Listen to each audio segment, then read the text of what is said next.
আপনারা আমার প্রোফাইলে ঢুকে জনাব তারেক রহমান গণভোটে হের কথা যেটা বলেছেন, এটা তো অনেক আগেই আমরা বলেছি, এটা তো নতুন কিছু না।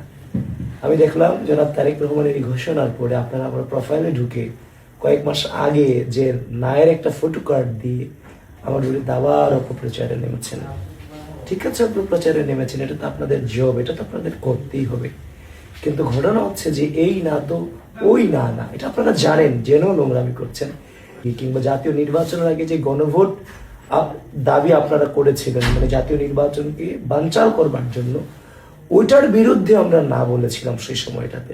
ওই নাকে কেন্দ্র করে বর্তমানে আপনারা যে অপপ্রচারটা চালাচ্ছেন, শুধু শুধু এই কামলা দিয়ে কি লাভ, কি যে পান, কি যে মজা পান, এটা আল্লাহ ভালো জানে। জুলাই সনদের পক্ষে তথা গণভোটে আমরা অবশ্যই ইয়েসি আছি। তবে জাতীয় নির্বাচনের আগে আরেকটা গণভোট কিংবা জাতীয় যে ভোট প্রতিষ্ঠা করার যে একটা অপচেষ্টা ছিল আপনাদের নির্বাচনকে বানচাল করবার জন্য, ওটাকে না বলেছিলাম। সুতরাং অপপ্রচার থেকে দূরে থাকুন, একটু মানুষ হন, আর কত বদ জাতিতে বসবাস করবেন। ধন্যবাদ আপনাদেরকে।